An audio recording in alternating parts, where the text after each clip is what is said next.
Muito boa noite, está começando o programa ETV Especial Enem 2011, uma parceria entre a TV Educativa de São Carlos e o Colégio Interativo. Eu sou Glauco Keller e na próxima hora eu vou conversar com os professores do Colégio Interativo para debater, comentar o primeiro e o segundo dias de prova do Enem, o Exame Nacional de Ensino Médio. Você pode participar. Você pode entrar no www.saocarlos.sp.gov.br/TVE ou fazer perguntas também pelo Twitter /InterativoSC. O professor Seba está controlando o Twitter aqui, as perguntas de linguagens, as perguntas sobre redação, as perguntas sobre ciências humanas, enfim, você pode comentar. E você pode ligar também para o telefone 3372-5233 e concorrer a uma maravilhosa camisa, do Interativo. Então lembrando, 3372-5233. Eu já vou passar a bola aqui para o professor Pedro Marcelo Batista, o Seba, também para o professor Alex, para eles fazerem um panorama geral do que foi o Enem, o primeiro e o segundo dia. Boa noite, Seba, boa noite, Alex. Boa noite, Glauco. Imenso satisfação de estar aqui na TVE, comentando a prova do Enem, mais especificamente a parte de Ciências da Natureza, né? Que foi a prova de ontem, né? E foi uma prova focada no vestibular, né? Na verdade, o Enem veio com aquela proposta de não ser uma prova de vestibular e está caminhando para isso, não é isso, né? Exatamente, Seba. Como eu comentei ontem, nós estávamos na rádio universitária comentando, e na quinta-feira, no nosso chat no Colégio Interativo, o Enem acabou, de certa forma, estando com uma cara de vestibular, né? Você olha para algumas questões e, de fato, a prova começa a tomar esse corpo. Que, a princípio, né, desde quando o Enem passou a ser usado como uma forma de ingresso à Universidade Federal, a ideia era se distanciar do esquema de vestibular, né? Eu queria falar também, Glauco, que uma coisa foi boa. Pelo menos não teve notícia de fraude, né? Algumas fotos de dentro, mas de vazar a prova ou de vazar o gabarito, isso a gente não ouviu, né? Já foi um grande avanço, porque o Enem é uma prova para 6 milhões ou 5.400 milhões de pessoas, né? Justamente esse dado que eu ia passar, 6 milhões, um pouco mais de 6 milhões de inscritos, desses aproximadamente 5 milhões e 400 foram habilitados para fazer a prova. E para variar, como a gente comentava ontem na rádio, né, Seba, o índice de abstenção foi bem grande, chegando a quase 25%. Em São Carlos, pouco mais de 9 mil pessoas fizeram a prova. A cobertura do Colégio Interativo começou, na verdade, na quinta-feira. Nós fizemos uma web aula e eu já queria aproveitar para agradecer. Mais de 600 pessoas participaram do nosso chat, tirando dúvidas, fazendo comentários. E ontem nós estivemos comentando o primeiro dia de prova com os professores do Colégio Interativo. Marião esteve por lá, o professor Morrinho, o professor Alex estava lá também, o Pedrão, o Renan, comentando o primeiro dia de prova, que foi de Ciências da Natureza e Ciências Humanas. Vocês já selecionaram alguma questão aí para comentar? Alex, um panorama geral, a prova de Ciências Humanas. Foi uma prova difícil, o pessoal normalmente comenta que a prova do Enem é uma prova que demora para fazer, uma prova cansativa. Foi nesse caminho? Olha, Glauco, de fato, a prova do Enem, né, como a gente comentou, a grande dificuldade está na extensão dos textos. Então, ela vai se tornando uma prova muito cansativa. No caso das ciências humanas, né, no caso aí da história principalmente, nós tivemos textos do qual foram elaboradas questões que não fugiram muito do que é de praxe do Enem. Então, nós tivemos questões relacionadas à ética, à questão política, aí pegando a época da República Velha, e também questões relacionadas ao impacto das tecnologias na vida do ser humano. Legal. Professor Seba, e a prova de Ciências da Natureza? Surpreendeu ou foi aquilo que vocês esperavam mesmo? Não, eu acho assim, tá virando conteudista novamente, né? Mas as questões, eu senti falta de alguns temas, por exemplo, radioatividade, eu não percebi, né? A influência da água, uma questão de água, de pressão de vapor, eu também senti falta ali, de temperatura de ebulição. Mas as questões tinham textos, às vezes não precisava nem do texto para fazer a questão, né? Isso acho que é uma tônica do Enem, eles querem fazer um negócio interpretativo, coloca qualquer texto lá e você não precisa do texto. Basta ler a pergunta. Basta ler a pergunta, Alex. E na parte de física, que o professor Bacia sempre fala que no Enem não cai física, esse ano especificamente caiu muita física, na parte de ciência da natureza e algumas questões difíceis mesmo, né? No estilo FUVEST, no estilo UNESP. Então, eu achei uma prova trabalhosa, algumas questões fáceis, e tem que ter toda a prova mesmo, mas que o aluno ia demorar um tempo para fazer. Depois eu selecionei algumas questões aqui, 3 questões de química, para dar um panorama na parte de química, mas foi uma prova trabalhosa. Assim, o aluno sentiu dificuldade no tempo, pelo menos é o que eu acho.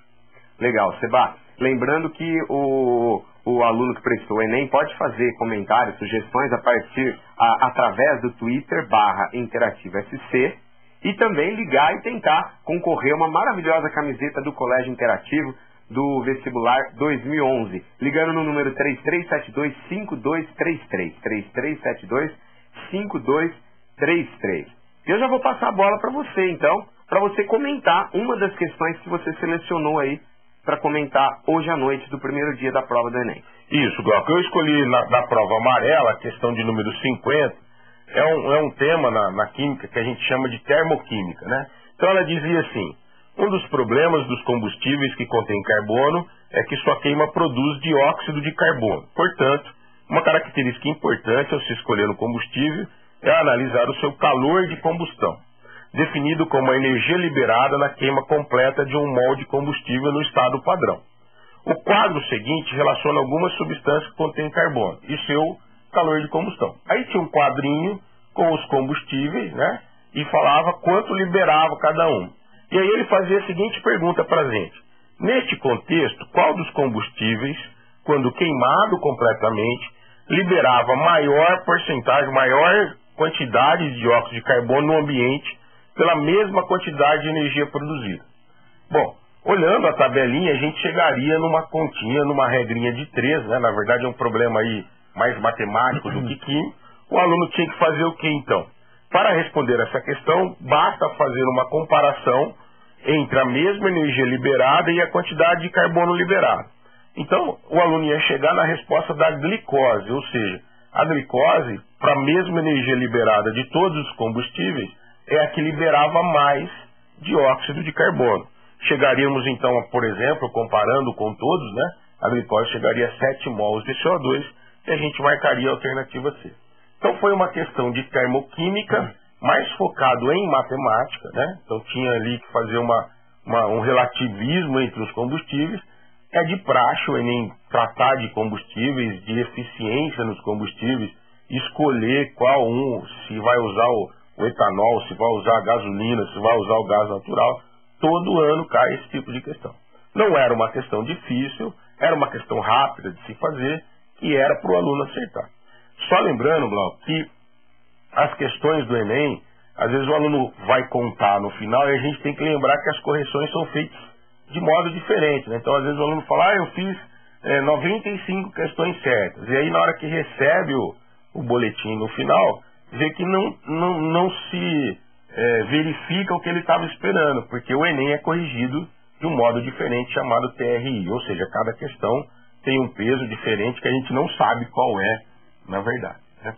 Legal, são 8 horas e 39 minutos, nós estamos aqui ao vivo com o programa ETV Especial Enem 2011, uma parceria entre a TV Educativa São Carlos e o Colégio Interativo. O programa será reprisado na próxima segunda-feira, logo após o programa Meio-Dia ao Vivo, que vai ao ar. Que horário o programa Meio-Dia ao Vivo? Normalmente meio-dia. Meio-dia, exatamente. Horário então, de Brasília. Horário de Brasília, não vai se perder com o horário de verão. Professor Alex, ontem, professor Sebastião esteve em Teresina. Exato. Ontem nós comentamos, para você que acompanhou a nossa correção na Rádio Universitária, houve a queda de um ventilador na cabeça de um aluno e surgiu o boato de que o professor Sebastião estaria no andar de cima. Essa informação confere? Pelo que está sendo divulgado em alguns sites, isso procede. Perfeito. Alex, vamos falar um pouquinho da prova de ciências humanas, história, filosofia, sociologia. Tem alguma questão específica que você separou? Bom, eu separei uma questão aqui, como eu disse, um tema que é muito recorrente no Enem é a questão da ética e da moral. E aqui nós temos uma questão, né, que pode causar algum probleminha, né? Em alguns lugares aí estão colocando que de fato você pode ter mais de uma alternativa correta, né? Justamente da forma como está sendo questionado, perguntado, né? É aquela questão do texto e da pergunta. Então é uma questão aqui, de um texto da Folha de São Paulo de 2009, falando o seguinte, que o brasileiro tem noção clara dos comportamentos éticos e morais adequados, mas vive sob o espectro da corrupção, revela a pesquisa. Se o país fosse resultado dos padrões morais que as pessoas dizem aprovar, pareceria mais a Escandinávia do que com Brusunganda, né, que é a corrompida nação fictícia criada pelo Lima Barreto.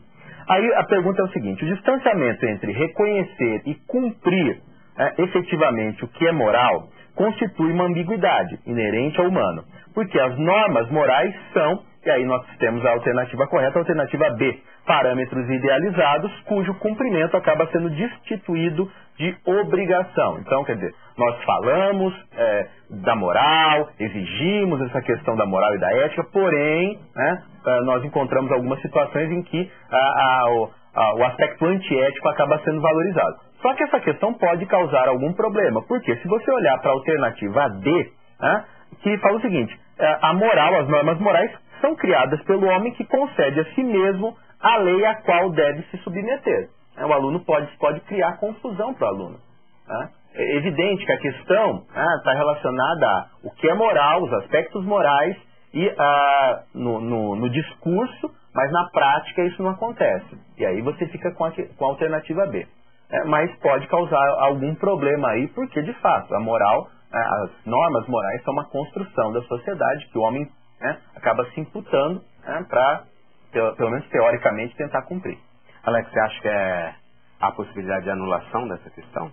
Eu acho que não, acho difícil, porque eu coloco que há essa possibilidade de algum aluno interpretar. Evidente que o INEP pode recorrer, não, mas nós estamos tratando, por exemplo, na questão quando nós perguntamos reconhecer e cumprir, a ideia de que a alternativa correta seja a alternativa B. São parâmetros idealizados cujo cumprimento acaba sendo destituído de obrigação.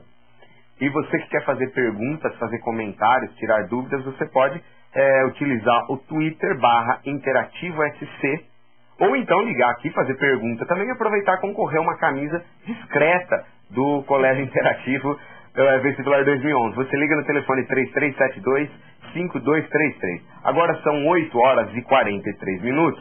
Estamos aqui ao vivo. É uma parceria entre o Colégio Interativo e a TV Educativa. E esse programa será reprisado após o meio-dia ao vivo na segunda-feira.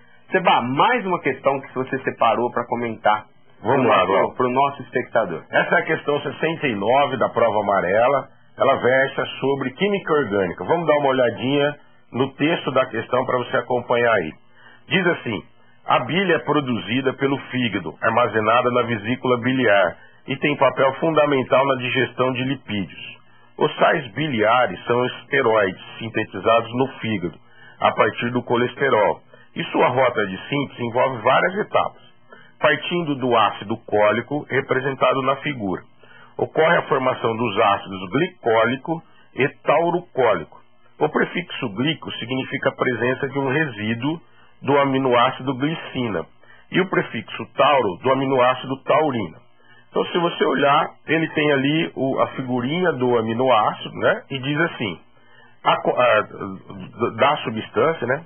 A combinação entre o ácido cólico e a glicina, ou taurina, origina a função amida, formada pela reação entre o grupo amina desses aminoácidos e o grupo, amina, ela se traduz por um grupo funcional chamado NH2 ou NH ou até N. E quando a gente junta com outro grupinho, a gente forma amida. E qual é esse grupinho que a gente precisa? A carboxila, né? Então, a junção entre a parte básica, que é a amina, junto com a parte ácida, que é a carboxila, a gente tem então um grupo chamado amida. Então a resposta correta aí seria a resposta A, né? A carboxila do ácido cólico, formando então uma ligação peptídica aí, né, com saída de água e formando então a amida. Essa é uma questão de, eu classifico como média, né? O aluno ali poderia ter dificuldade em lembrar dos grupos funcionais, mas era uma questão rápida de se fazer também. Ele tinha que escolher um, não tinha que fazer conta nenhuma, não, mas tinha que ter decorado, na verdade, ou guardado os grupos funcionais, né? Então, aquele papo que não cai decoreba já vai por água abaixo nessa questão aí. Legal. Qual a alternativa correta, Sebastião? Alternativa A nesse caso. Eu estava esperando você dizer a alternativa D para eu lembrar a história do professor Samuca, a alternativa número D. Número D. Ele mandou ano passado. Aliás, o professor Samuca vai entrar no próximo bloco para falar de matemática. Daqui a pouco o professor Samuca vai estar aqui comentando a prova de matemática. O professor Marcelo Dauder também vai falar sobre a prova de linguagens e também sobre a redação. Alex, você selecionou mais uma questão para comentar? Selecionei uma questão, aliás, que nós comentamos na nosso chat na quinta-feira, né? Justamente falando do impacto, né, dos avanços tecnológicos na vida do ser humano, como isso foi modificando, e falamos um pouquinho sobre a questão da comunicação e principalmente das redes sociais, né? Tivemos hoje, né, o tema da redação envolveu a rede social, né, o avanço aí que elas provocaram, o professor Marcelo vai comentar depois, e nós tivemos uma questão justamente relacionando a rede social, as redes sociais e as questões relacionadas ao mundo árabe. Uma questão aqui foi retirada da revista Isto É, internacional, da parte internacional, do dia 2 de março de 2011. Fala o seguinte: no mundo árabe, países governados há décadas por regimes políticos centralizadores contabilizam metade da população com menos de 30 anos. Desses, 56% têm acesso à internet. Sentindo-se sem perspectivas de futuro e diante da estagnação da economia, esses jovens incubam vírus sedentos por modernidade e democracia. Em meados de dezembro, um tunisiano de 26 anos, vendedor de frutas, põe fogo no próprio corpo em protesto por trabalho, justiça e liberdade. Uma série de manifestações eclode na Tunísia como uma epidemia. O vírus libertário começa a se espalhar pelos países vizinhos, derrubando em seguida o presidente do Egito, Hosni Mubarak. Sites de redes sociais como o Facebook e o Twitter ajudaram a mobilizar manifestantes do norte da África, as ilhas do Golfo Pérsico. Então, como nós comentamos aí, a relação entre redes sociais e a chamada Primavera Árabe. Considerando então os movimentos políticos mencionados no texto, o acesso à internet permitiu aos jovens árabes, aí nós temos a alternativa E, difundir as ideias revolucionárias e mobilização popular. Lembrando que não foram as redes sociais que derrubaram Hosni Mubarak. O próprio texto coloca condição econômica, falta de liberdade, mas como essas redes serviram para um meio importante de unidade dessas pessoas e de difusão dos ideários de libertação. Bom, Alex, o professor Seba vai voltar no último bloco para explicar um pouquinho da utilização da nota do Enem. Então eu queria que você, para finalizar, fizesse um panorama geral da prova de ciências humanas. Se foi aquilo que você esperava, qual foi a relação com outras disciplinas, como a geografia, e o que o aluno tem que fazer a partir de agora. Esses 2 dias foram bastante cansativos. Como que o aluno deve seguir em relação ao estudo? Porque tem outros vestibulares pela frente. Sem dúvida. Bom, de maneira geral, a prova do Enem na parte de humanas, ela não surpreendeu, no sentido, ela manteve as suas características, né, dos últimos anos. A geografia, né, nós tivemos aí questões relacionadas ao desenvolvimento do Centro-Oeste, questões relacionadas aí à parte de solo, pobreza, expectativa de vida. No caso de história, questões relacionadas aí, como eu disse no início do programa, a política, a corrupção, a ética, abordando aí o período do impeachment do presidente Collor, a República Velha, o coronelismo, a Constituição de 1824. Então, acho que nesse momento o aluno, esses 2 dias de muito cansaço, né, as provas pesadas, ele deve aproveitar um pouco, descansar, né, 1, 2 dias, e retomar aí os estudos, porque agora a coisa se complica, né? Nós temos aí uma série de vestibulares que se aproximam. Glauco, tem aqui um comentário do Twitter da Mariane Chagas.